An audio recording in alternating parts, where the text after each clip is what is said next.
My name is Ellie Parkins. I am from London and my role is Clinical Treatment Advisor. Basically, we're an outpatient clinic for women suffering with eating disorders. And so what we do is we create tailored treatment programs that basically target the root cause of the eating disorder.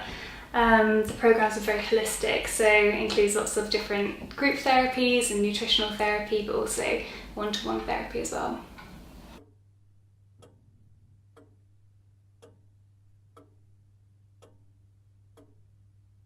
Really is like a community and like a family here. As you said, it is kind of like a little house.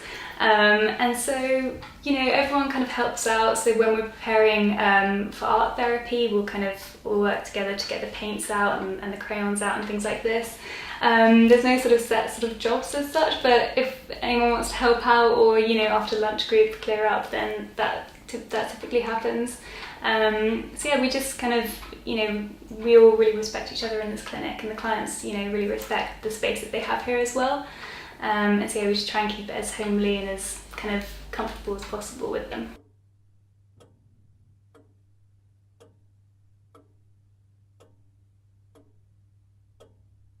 We don't have any sort of data on the prevalence of male and female clients at the clinic because we've only provided for women so far. However, we are definitely noticing a slight increase of men getting in touch with us. So there's obviously some impact happening in terms of more people talking about it in the news and in media as well. So that's a really positive thing that men feel that they can come out for support.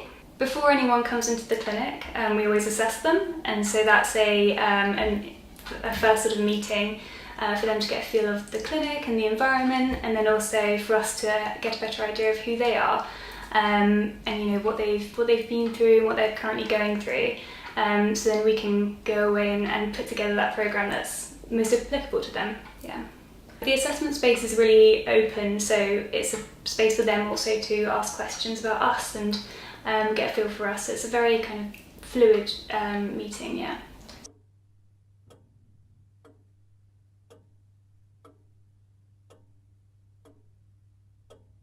Anorexia is where you typically restrict food, or you can restrict food and then also purge, so there's binge purge anorexia. Also bulimia, where someone will self-induce vomiting after eating food.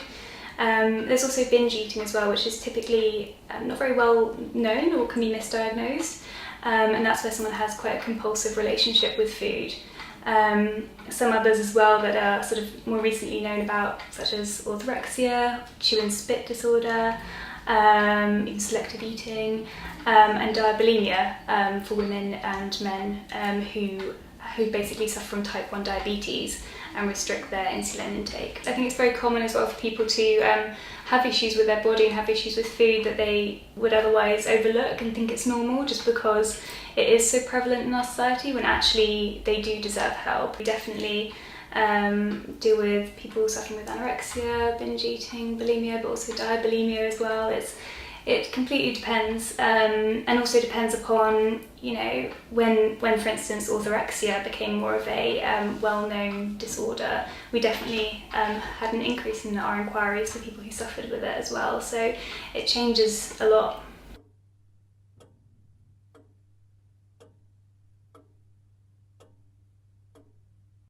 So I came to the clinic about 4 or 5 years ago, and I was doing the clinic whilst at university. I was diagnosed initially just before that with anorexia when I was back home. And yeah, it was a very interesting journey. I think that recovery is never what you expect it's going to be. It's very much about discovering parts of yourself that you really didn't know existed. And so it feels much more amazing than anyone could sort of ever explain to you. And that's why I feel so passionate about working here and working for the clinic, because I absolutely know that the treatment can work, and if you're sort of invested in getting better and willing to try, then there's nothing stopping you really.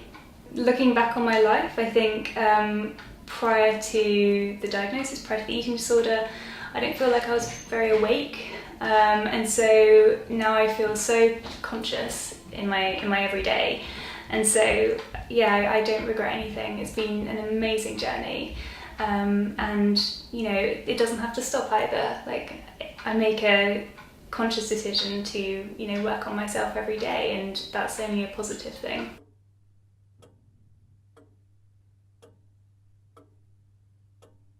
Eating disorders sort of develop for a multitude of reasons. I think a lot of it came down to my sense of self, my identity, my sense of self-worth, and, you know, contributing factors like bullying and other sort of traumatic experiences really don't help in those kind of cases. It's a coping mechanism, and there's a reason why you feel as though you have to cope in that way. And so what we do here is help people to come up with much more healthy, loving, well coping mechanisms, so they don't have to rely upon something that harms themselves any further. And it's about reinforcing that over and over and over again until it becomes just automatic without even thinking about it. And so now if I have a negative thought or a critical thought, then I can, you know, acknowledge it and know that it's not anything I have to listen to, and I can counteract it. And I think that's relevant to anyone suffering with eating disorders or other kind of mental health issues, or any sort of negative critical voice that anyone has. You can decide to have the power to not listen to it and to counteract it with something that's much more powerful and much more, you know, nurturing, really. I think the message that we're trying to send is that it's incredibly important to treat people as individuals. There's no, you know, one set way to recover. It really depends upon that person and what they need, and investing time in that person and showing them that they deserve to nurture self-love and self-care, and to really value and respect themselves. That's absolutely core to recovery.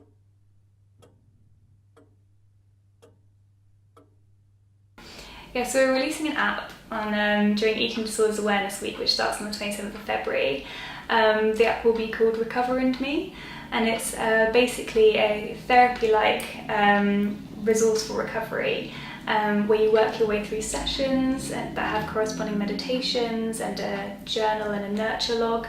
And it's basically a really safe space for you to express your emotions, and be educated much more in, you know, what's going on inside when you've got these sort of you know, critical thoughts or negative body image, or if you're behaving with food, kind of helps you to understand why that's happening and what you can do about it. And we absolutely believe that recovery is possible, and so all the content inside it is all geared towards your ability to recover, and so it can be very empowering. We'd love to advertise it in sort of any way possible just to get the message out. I think, you know, most people find it struggle even to sort of begin looking for treatment or asking for treatment, so the more that we can show them that this can be their first step, I think the better. So yeah, we've done talks in schools and we've done events, so I think, you know, we'd love to get more and more involved in those types of things.